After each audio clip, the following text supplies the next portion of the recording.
Welcome to Inside Games, the only gaming news show brave enough to play Indiana Jones and the Great Circle weeks before it came out. Yeah, Bruce, you're working the angles. Bruce got invited to a preview event. This is actually perfect because I am super curious about this game.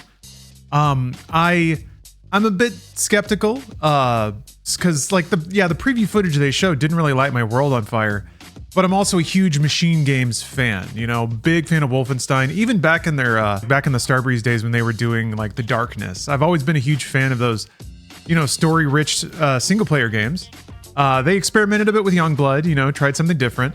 But now ostensibly they're back in their comfort zone where they've done all their best work. What are your overarching thoughts? I want this game to be good. I just haven't seen the magic yet. Lawrence, for somebody who is a Machine Games fan, but I don't think as big of a fan as you are, I really did. You could really sense the DNA from Machine Games in this game, so that's good for me. Right out of the gate, I was impressed that it didn't feel too much on rails. It's almost exactly like Wolfenstein. It didn't feel too much on rails, but there are you're following a pretty designated path. In some of the spots in the game, you're just walking down hallways trying to get to the next objective. But that's, I think, mainly the intro, because I played the intro, kind of wandering around this museum.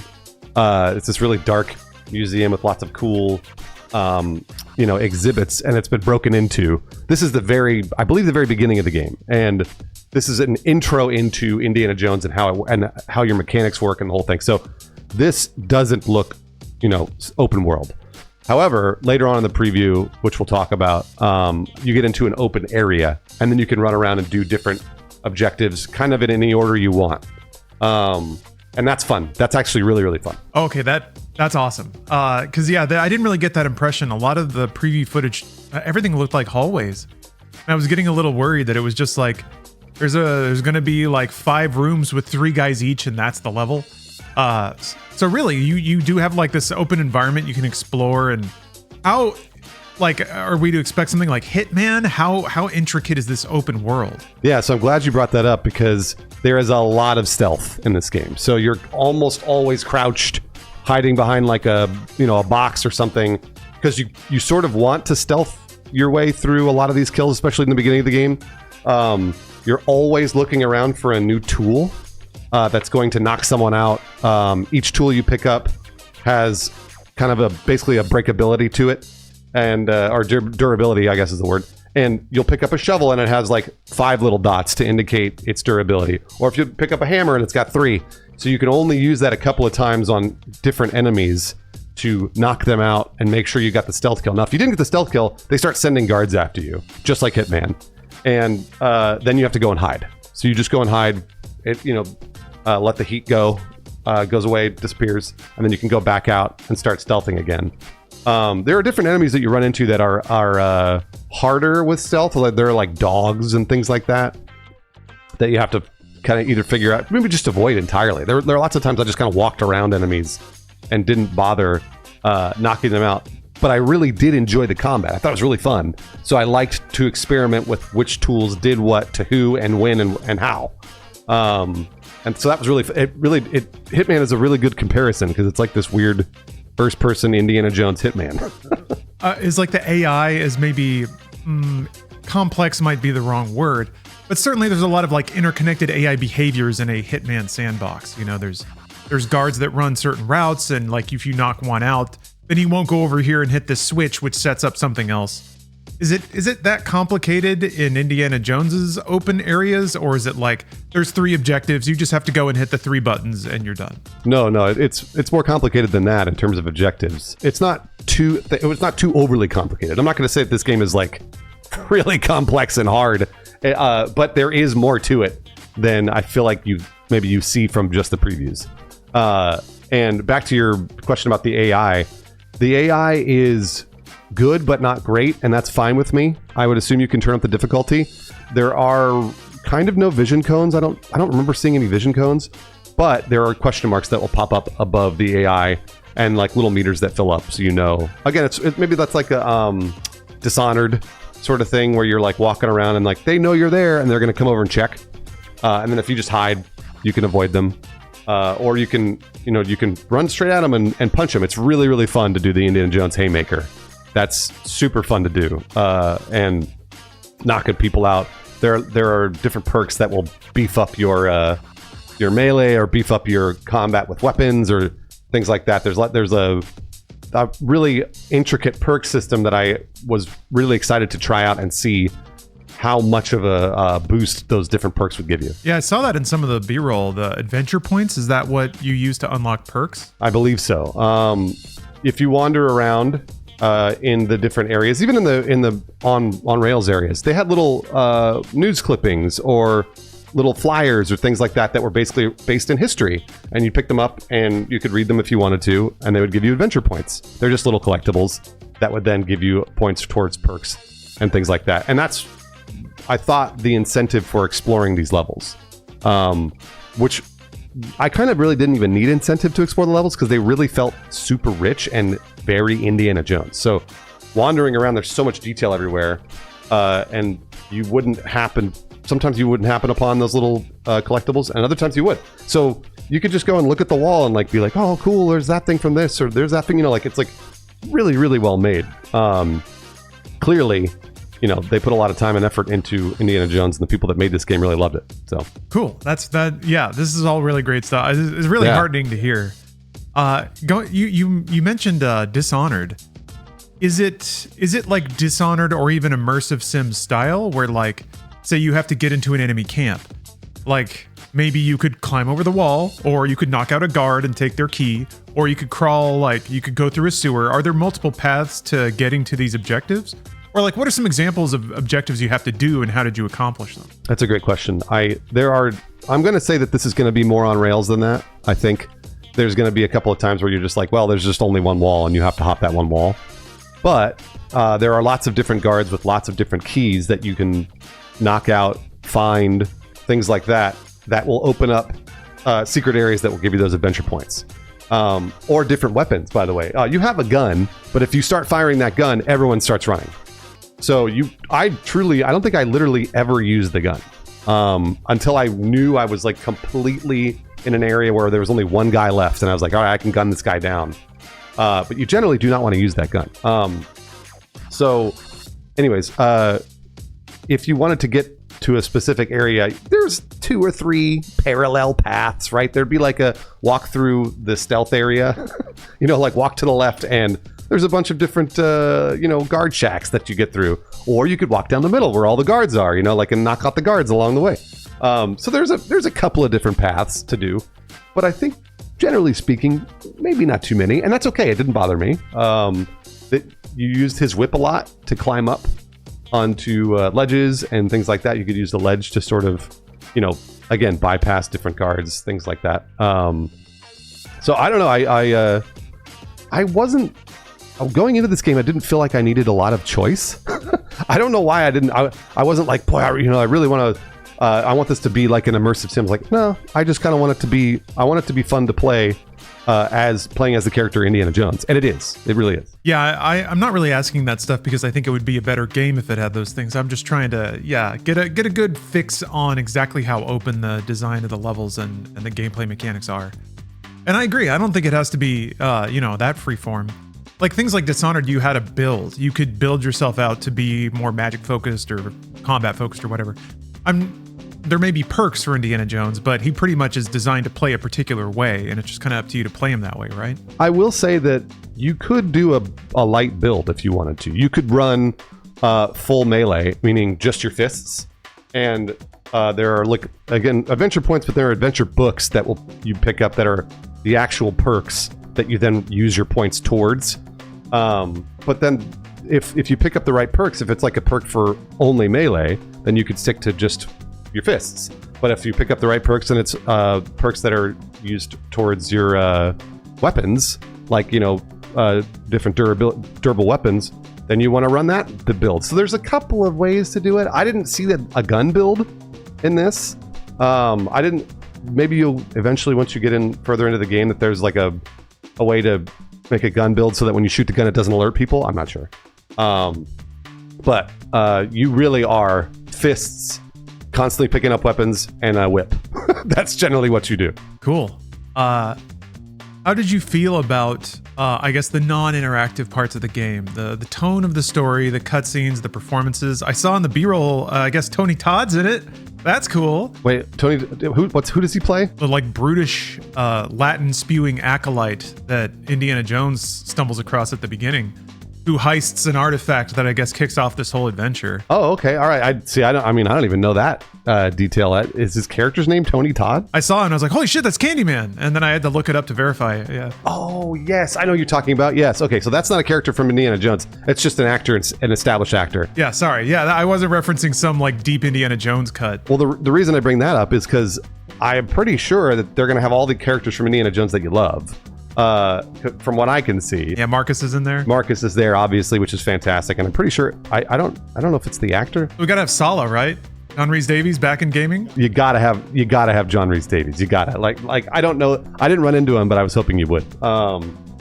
And I will say, Troy Baker as Indiana Jones does a fucking bang up job. Troy's the best, right? We all know he's the best, but like he's so good at the Indiana Jones impression, and he does all the motion capture too. So he really, he's really embodied the character very, very well.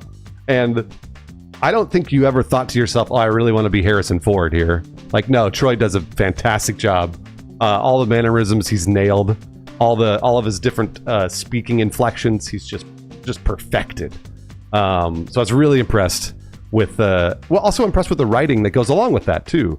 It feels very Indiana Jones. There's lots of fun little quips, and Indiana Jones is a very reluctant hero, like he always is. He's always like, all right, I guess I got to put on the hat and go out and do the thing, but like most of the time he's like this is a museum, or like I'm a professor or stuff. It's fun. I feel like it nails the tone of the Indiana Jones that you love. Some lighthearted adventure with a dark streak somewhere in there. Exactly. Yeah, exactly. And again, the actors just do a fantastic job in terms of the writing as well. I'm not going to say that this writing is masterful or anything, but it is Indiana Jones. So when you watch the movies and you watch the Indiana Jones movies, they're not written great. They're fun, right? And you have fun watching those movies. And I think this is the same tone. I think they've pretty much nailed that. So. How does it land in terms of the Indiana Jones gradient of intensity? Because Indiana Jones has face-melting Nazis, right? But I didn't see anything nearly that hardcore in the preview footage. But this is also Machine Games, and the Wolfenstein games have had some pretty gnarly stuff too. So I was kind of hoping there'd be that my God, how could children watch this in the 80s kind of edge? But I'm guessing there isn't. I don't know. Did you get a sense of that? I didn't get a sense of that. I only played it for about 2 hours. I want to say we're going to get to that probably toward the end of the game. I want to say that there's going to be something pretty disturbing because the Nazis are involved, Lawrence, as they always are. And we need to make sure that those Nazis don't get their hands on whatever the Great Circle is, because I'm not even really sure, just because I didn't get enough of a story outline from this, because I was just trying to blast through the game and make sure I played it. But I think that there might be some disturbing stuff coming up, but I don't know when. But in the preview, generally, no, everything is just very lighthearted and fun. So far, I feel like it's mostly just been ultra positive feedback. Now, I'm not going to ask you what was bad about it, because I think I tend to think it's pretty poor form to speak negatively about something that's not finished yet. But is there anything that you wanted to know more about? Something like a question mark in your mind that could go either way? I will say, like I was talking about when it was on rails, that might be one thing that people are kind of bummed about, is that there might be more levels that are on rails than less. I think I got to play this open area of Giza, where the pyramids were, and where they're doing these archaeological digs and things like that, and solving puzzles. And doing all that is really fun. I don't know how many open areas there are in this game. So there might only be 2 or 3 of those sections, and the rest of it's walking through hallways. And so if this is me, I like Lawrence, I'm just like Lawrence. I don't like to speak negatively about something I haven't finished. I couldn't tell you whether or not that's the way it's going to play out. But it felt like you probably do like every other type of thing. You get like a 1 on rails thing and a 1 open world thing, or maybe 2 on rails thing and a 1 open world area. Yeah, so it's I wanted more of the open area stuff, because the Giza section, it shows the B-roll shows him solving puzzles with his whip, and with his brain, and you're picking up statues and putting them on different pedestals to make sure like, oh, something it might open, and then you'll get adventure points for it. That's really fun because then you just wander around and just fall into holes, literally just fall into holes, and be like, okay, well, what do I do? Like, there's something here for me to solve, and there is. It feels very, very lived in that sense that Machine Games clearly has made a bunch of different puzzles that you may not ever interact with. If you just play through the story, you'll never even touch it. But if you run around, you'll find those fun things to do, and then make your perks better. So I'm trying to think of what else I thought. Maybe some of the combat might be a little wonk. Maybe not too much. You're always looking around, like you're literally always looking down at the ground for something to pick up and hit people with, because you're gonna break your tools over and over, and then be like, all right, I broke my shovel, and like, all right, I broke my broom. Like, what else can I find to beat up this guy? Because a lot of the times your fists aren't enough. You can block, you can counter. There's a few different parries and things like that. But the AI will overwhelm you pretty quick. They'll just start sending guys at you. If you're sitting there trying to like knock out one guy, it's going to take too long. So the combat may not be exactly what you want. There's, like I said, there's very little shooting. So if you liked that in Machine Games, Wolfenstein, stuff like that, you're not going to get that in this game. That's not at all what this is. There is shooting, but you're probably not going to do it hardly at all. I'm trying to think of anything else that they could have improved on. I didn't really have much complaint in the way of finding the objectives either. That's another thing that, like, maybe that might be something that outside of that preview event, I have trouble finding where to go. Because the preview event was really, they would sort of give you a direction, be like, go this way to make sure that you get these 3 things for this section. But the game itself, I don't know that that's really what it was telling me. It may be a little more open-ended, and may not give you the right hints to find specific objectives. You might get lost a little more. Okay, your description of the game leaves me with just a couple of smaller questions about the experience. How were the puzzles? Because the preview footage made it look like you get the round thing and you put the round thing in the round hole and then you've solved the puzzle. Is there any more complexity to it in the puzzles you found? I think it's that. I think it's like it's pretty simple. There might be some more complicated puzzles along the way. I didn't run into them. I ran into the like, literally it was just like I picked up a statue that looks like an owl. I'm gonna look at the different pedestals. Which one looks like an owl? All right, I'll just put it on that one. Right? Like, it's that simple. And I like that. So like, I don't want to fight through and sit there and be like, well, this is just for 20 adventure points. Like, what am I doing? Like, I would rather have it be easier than harder for me. But for people like Lawrence who are gamers, it might be a little too simple. I certainly did not run into any puzzles that I was like, what is this? Like, what the hell? Like, what am I supposed to do? It's pretty self-explanatory right off the top. And I think the last thing I'm curious about is, in these open scenarios, these open environments, are there NPCs that you interact with and talk to? Like, is there any non-combat interaction, or is it just like guards everywhere and you got to go figure it out? Yeah, no, there are NPCs all along the way. There's like in Giza, there's a market, and you run into a couple of vendors who, she is part of the story, but also she has things that you can just buy. So there's lots of different NPCs that have different, I think you could probably buy like different things for health, like bandages and food. And things like that. And then I don't know if you can also buy perk books or things that will give you adventure points. I know that some of those NPCs, like, you have to buy a disguise for, and that's part of the story. Although you could walk through that area without the disguise. It would be really hard, but you could do it. So yes, there are many characters that you have non-combat interactions with, and I ran into a couple of characters that were part of the story.